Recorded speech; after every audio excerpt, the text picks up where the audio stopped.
Hi, I'm Dr. Dan Ratner. Today I am joined by Sofia. She is a pain recoverer who used the Crushing Doubt podcast to get better. And it was very exciting to talk to her about her use of logic to alleviate her doubts.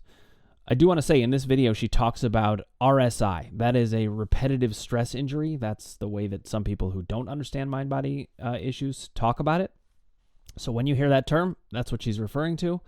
And we are going to talk about it now. If you haven't already, click subscribe, ring the bell for notifications, hit like if you like what you're hearing, and put your comments below, and I'll answer you personally. Sofia, it is great to have you on Crushing Doubt. We've had lots of interactions in the comments and emails and things like that, and it's so fun to actually see you in person. So welcome. Thanks for having me, Dan. Oh, it's my pleasure. So the idea behind these testimonials is to hear about the mind-body story. And I wondered if you could start off just by telling us, when would you say your first symptoms were, whether it's the main symptom or some people say, hey, I've had symptoms my whole life. So what has it been like for you? Well, that's a very good question because my biggest symptom, the one that actually led me to this mind body discovery, started about half a year ago. And it was hand and arm pain that I originally thought was RSI, kind of self-diagnosed. And I went through like nerve damage and everything. And then eventually, I think 1 month, I would say 2 months into those symptoms, I realized that actually it can't be any kind of injury because otherwise it would have healed. And my GP didn't help me. And even the physiotherapist didn't help me. And the groups on Facebook didn't help me. And eventually I thought, right, that's just not right. And I came to this mind body realization that it's all connected. And I actually found your channel only a month, five. So I went through a lot of reading, a lot of discovery before I could say that, yeah, I'm free of my symptoms.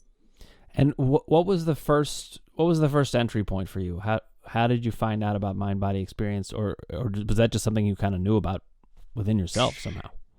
Well, I was very lucky because I went on Facebook and it was kind of blessing in disguise, or it was, or maybe likewise, yeah, a blessing in disguise because I found a Facebook group for RSI sufferers. And there were lots of people complaining and saying, I'll never heal. And I thought, oh my God, I'll never heal. And I'll have to quit my job like everyone else. And then some people said, actually, I have healed. It's just everyone who's healed has left the group because they don't need it anymore. And here's the book that I recommend. And I learned about Dr. Sarno and I watched the films. And they tell you, like, the moment I saw the All the Rage film, like my symptoms were, I would say, 70% gone, because it's crazy how that realization of like, oh, I'm actually fine, there's nothing wrong with me. And you can see those people getting better. And that's when I realized, yes, this is what I have. But at the same time, there was a lot of doubt in me that I didn't actually realize it was there. And I think it was the doubt that fueled the symptoms that kept coming back, sort of back and forth over about 4 months until I found your channel. And I'm saying your channel, and I'm not just saying it because I'm speaking to you, but your channel was a thing that really got me over that. Right, I'm actually fine. I can get on with my life now. That's wonderful to hear, and I appreciate you sharing that. And as hearing you talk, I was like, wow, she's really speaking my language. But of course, some of it's because you have learned some of that language through the channel. Yeah. So let's talk about that. Let's talk about where your doubt came from and what it was that I said on the channel that really solidified it for you that, okay, I got this. Yeah, I think my doubt came from the fact that I read a lot of testimonials of people who never recovered. And you think, you always go to like the worst scenario. And especially, I've realized through this sort of mind body work that I'm a bit of a hypochondriac. And I always said that I wasn't. Although my husband's like, you totally are. And then I realized that my family, because I'm originally from Belarus, and I think people do tend to be in like Eastern countries, they tend to be quite on the side of, oh my God, something's wrong with me. And they start looking up things on Facebook, and it's never going to lead you anywhere because all these people are just opinions. They're not even professional opinions.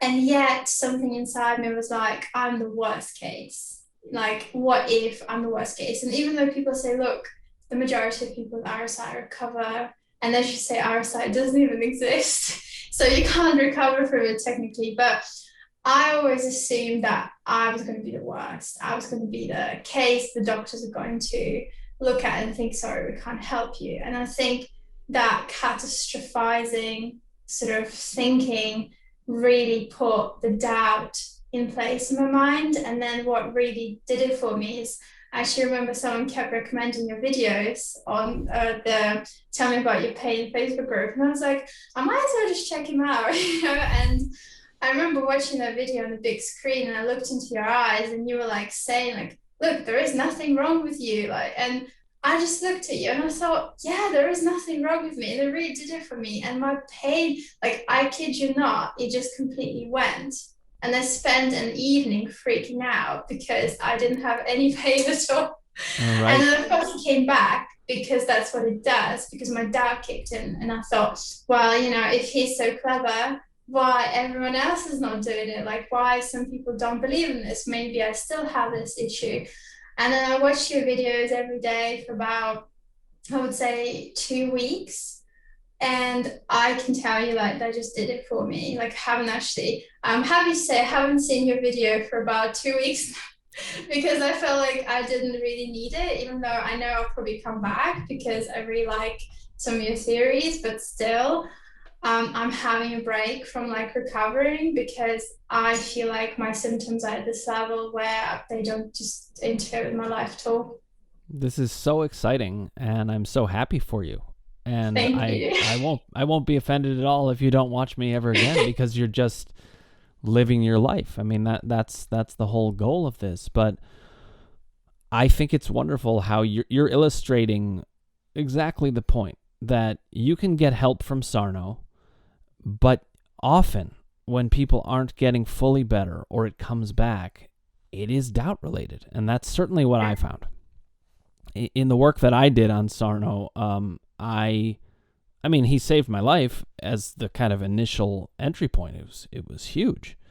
But Yeah. then I had to figure this out for myself, and what I wanted to do is make sure that people had the resources that I didn't have, and I was surprised to find it's really not out there.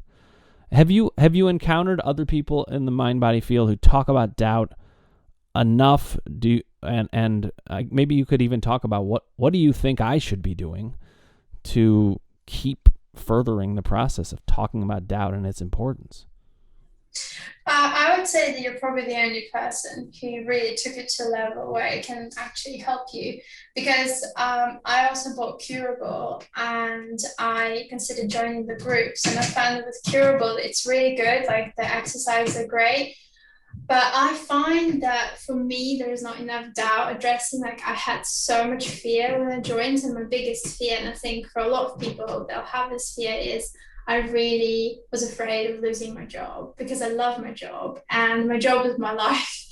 And I'm just thinking if I have to give up my job because my hands are not working properly, then then I don't have a life and I can't even pay for a therapist to help me. And you start this vicious circle of going to be poor and unemployed, and then the fear is feeding the fear that's already in you. And I found that before, like all the sauna work, all the curable work that I did all the time, me about your pain, there's just so much fear around it because people give you solutions, but they don't explain that actually you can address all the emotions. You can feel great by your recovery, but if you still don't believe that you can recover, that your brain, like you can't fool yourself. Like if you know that you're not sure about what you're doing, and if you're still thinking like this hypochondriac like theories, oh my god, what's wrong with me, maybe I broke my hand and nobody can see, those stupid theories that you sort of concoct to your mind. I don't know, even like for entertainment, I know it sounds really strange, but I would say that about a couple of weeks in, I became really obsessed with my symptoms. Like my symptoms defined me. I was like this RSI sufferer. I was on the Facebook groups. I completely identified with it. And I remember somebody said, like, stop identifying with your illness. Like, just, you need the theory, you need the tools. And also someone said, which I think is really crucial. Like, stop recovering and start living, because life is for living. You can't recover all your life. And Mm-hmm. I think I can't say that your like I think your pillar system is great, and I think that it definitely something that did it for me, and it's something I'm going to totally come back to every time if I ever feel like my some other symptoms appear. But I think it's the tools, like you even said yourself, it's a system that you create in your head for yourself, using all the tools that you find, everything everyone said, and then you use it to address your brain, because essentially this is you communicating with your brain directly, and you can't fool it. That's absolutely right, and I love the way you highlight it. It we cannot run from who we are or what we're thinking, and that was part of what I realized, is that it doesn't matter what anyone else says or thinks if it doesn't affect what goes on in you. And so now I want to talk about something that you and I have had a particular interaction about. It's, you've really cracked me up about this. So you and I, we share an appreciation for how funny it can be to hear the perspectives of the other people who don't understand this. And I just wondered if you could talk about that, because I think it seems to me it's been a part of your relief to be able to laugh at how ridiculous some of it is. Yeah, definitely. I would say that my biggest, like the recent interaction I had was on the RSI Facebook group, and somebody's posted saying, oh, cold weather is coming, so you need to prepare for symptoms psychologically and physically. And then I just thought, well, so basically you're preparing to feel bad. So, if you and I think that tomorrow is going to be the worst day of our lives, we are naturally going to get really scared, and we're going to get really anxious. And maybe, people develop all kinds of symptoms.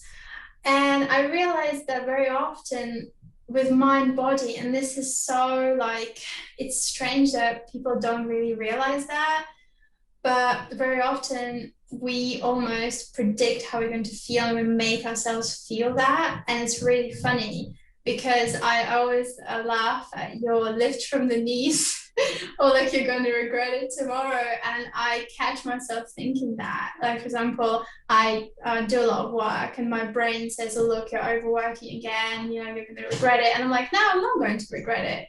Like, I can do whatever I want with my body and I'm fine. Like, just overworking is not going to cause this pain. And something that really helped me is using logic. And I actually have a sticky note on my screen saying hard logic and science. And it's something I keep telling myself every time these like silly theories come in. Like when people say, oh, you're going to catch a cold, or, you're looking pale, what's wrong with you? You're like, right, I'm not listening to you. This is all, um, well, it's just really interesting how logic can help you address this. And as long as you think, right, if everyone developed RSI, if they worked full time or overworked, then we would hear about, there'll be posters about it. People would talk about it a lot more. And yet I'm the only one among my colleagues who actually developed symptoms like this. And one thing I would also say is, and I know I'm sort of moving on from the question, but one thing I would say is I've started noticing how common mind body is in our lives. Like, people get really stressed, they develop a symptom, and you can even see the pattern, and you want to come to them and say, hey, check out the Crushing Doubt channel on YouTube, because this is 100% mind body.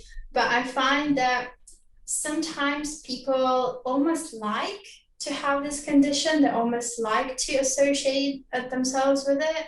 And I think our society conditioned us, as you say, to believe that this is all like a hard fact, like you have this pain, that means that something's wrong with you.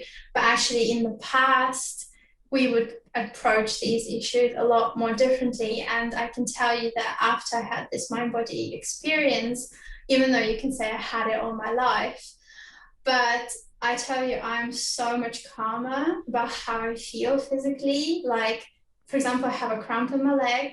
my reaction before this experience would be, oh my God, something's wrong. I have to go to the GP. My current reaction is actually, no, I'm just getting stressed. It's temporary. It's moment to moment experience. It's going to go very soon. Just carry on. I carry on and it disappears very quickly. And also, one thing I want to talk about, and I'm taking over from you at the No, moment, this is but good. This is good. yeah, um, is how very often we, like how I said, you have to keep living. And you mentioned to me, because I asked you a question about triggers and said my trigger is everything, using my hands for everything. And you can imagine that's like 24/7 problem.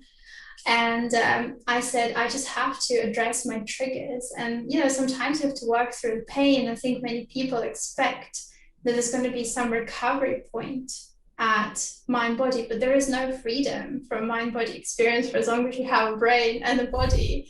And I just told myself that I'm never going to recover because there is no recovery. It's just my brain currently creating this pain experience. But actually, I've always had it. Sometimes we have a pain in the back that goes very, very quickly, and we all have it and always have it.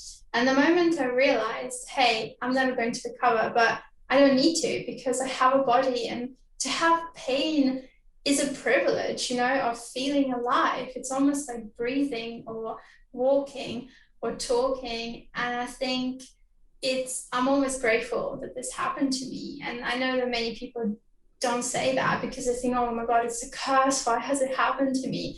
But like, what's happening to my body, sort of this TMS apparatus, isn't something that's special to them. I think, we all have this. It's just some people get so obsessed with this particular symptom, like how I got really obsessed with my hands. Mm-hmm. And every day I paid attention to it and I checked groups, I consulted doctors, and the brain almost exacerbated the symptoms. So, yeah. I think it's a great point, and I love that we're highlighting it. It really is true. This is the human condition. It would be like saying, oh, I have this condition where my blood flows through my body every day. I can't stop it. I mean, why are we even trying to stop that? I actually, I think I did write this in the book, that it's kind of a funny joke that you and I would certainly appreciate. The idea that you could convince yourself, you could get really depressed about the idea that I cannot go through a day without having to pee. I can't do it. I mean, it really is like that. We have to realize we have mind-body symptoms every day. Every single one of us, every human walking the earth does. And so you're right. We if we think about it that way, it's not something that we certainly need to, quote unquote, recover from when we're in that cycle with ourselves. But that's a different thing. That's this on steroids. That's when it goes haywire. When you get back to the normal condition, which you're now thankfully in, you don't have anything to recover from anymore. And that's what I mean when I say cure. I don't think of cure as you'll never have pain again. That doesn't make any sense even. I want to highlight one other thing that you said that I think is really important, and it's about logic. To me, logic is the key. Science, we've got to be on the side of science. We have to have the science right. But the mechanism that really gets us there over doubt is logic. 100%. Yeah. Say more about what you're thinking about that, because I think it's important for us to highlight that the science has to be right, but generally speaking, it's not the thing that wins you over. It's the logic that does. How did you do it? How did you use your logic? And is that something you were good at before, or is that something that you understood, it clicked, and then you started using it? Well, I don't want to blow my own trumpet, but I pride myself in being quite an intelligent person. And just like everybody does, you think, yeah, I'm not stupid. And then I listened to your videos and you said, look, it's not logical that you've had this pain, all injuries heal. And you've had this injury for many, many months or years. I mean, how is this logical? You've had this test, and there's been scientific studies where people proved that TMS exists, there are people recovering from this, and just like, you can't develop a pain symptom. I think what you said really struck a chord with me. Like you can't, it's only pain that comes from like when so you hit something, or like something goes on with your internal organs. And I thought, well, actually, it's in my hands. I haven't broken my hands, like they're fine. I've just been using them. And one experience that really did it for me was I was eating a cookie in the kitchen, and then I brought the same cookie to my computer where all my symptoms interestingly started. And suddenly my hand was hurting, and it wasn't even my hand that I used the mouse in, which is this one.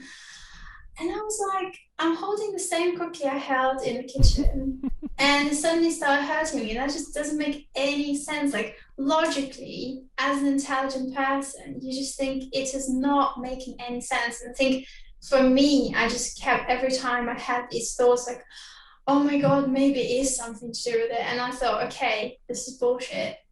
Logic, common sense. Is this actually possible that your symptoms come up every time you're near your computer, every time I'm holding my phone? Like, I can be holding, say, a glass of water, but if I'm holding my phone, suddenly the symptoms reappear. The weight is the same. Logically, this is not possible. And it just really did it for me. And I would say it doesn't come straight away. I think you have to train yourself, and I had to keep coming back to it. And over the 2 weeks that I binge watched your videos, I had to remind myself every day about it. But it did it. Like, I would say now it only takes me, if a symptom does appear, I just say, look, it's not real. It's just in my brain. It's, logically, it is not possible. And after you convince yourself, it only takes you 5 seconds to get rid of the symptoms, I would say. It's so wonderful. And you're right. You just have to hammer doubt with logic more than anything else. I think it is the key. So, Sofia, I want to thank you for coming on. This will not be the last time that we talk about this, I'm sure. I love to connect with people and to stay connected and to find out your story. And I didn't even find out what you actually do. Tell me what you do. Let's not leave that out of the interview. What's this work that you love? So I'm a project manager in a charity that's called Veganuary, and we help people try veganism in January and throughout the year. And actually, that's something else that helped me, because as a vegan, I get told a lot by doctors that it's not a healthy diet. And yet, qualified doctors who've spent years educating themselves are telling me that a diet is actually really, really good for you, that other doctors confirm is healthy, now telling me it's not healthy. And I think understanding that other people, especially non-medical professionals, it's just their opinion. You don't have to believe everything everyone says. Use your own logic. And I think asking questions is the last thing I'll say really helped me. And if some people who are watching this feel like, oh, look, I've been doing this work for ages, it hasn't helped me, it means you haven't addressed your doubt, because doubt will stay there unless you address it. And when it keeps reappearing, you can always ask Dan a question. He's so good at answering, and that really helped. And I'm just so grateful to you for that as well. Well, it is my pleasure, Sofia. So let's continue these discussions. I'm happy that you are back to good, happy living. You're free, and it is because of that logic. And Absolutely. I'm thrilled for you. Thank you so much, Dan. Okay, thanks for joining me, Sofia. Cheers. This was such a pleasure for so many reasons, but the main pleasure of it all is to see the smile on the faces of the people who have recovered. I know what that's like. I've been through it myself. I can see the joy that Sofia's getting out of her life, and it's just wonderful to see. It also, though, was a great personal pleasure to me, certainly, to see that this podcast is helping people. And I know that it's helping people, but she highlighted specifically, hey, I was not getting over the hump until I realized that doubt was the issue. So that was one thing that was great to see. I also think it is very important. She highlighted a couple of things that I just want to highlight here again, that mind-body experience is the human condition. We don't need to recover from that. We need to recover from the feedback loop that gets us into such trouble where we cannot function, where we're having pain all the time and it feels horrible. That's what we need to recover from. In addition, we hit on the fact that logic is even more key than science. We have to be aligned with the science. Science is certainly the prerequisite. You cannot operate in a system where you're trying to find truth without science. But logic is the tool that really gets you over the hump. You gotta look at, does this make sense? Why are there these inconsistencies? And of course, I talk about this in many different kinds of videos, but it was a pleasure having Sofia on to highlight that. If you haven't already, click subscribe, ring the bell for notifications, hit like if you like what you're hearing, and put your comments below, and I'll get back to you personally.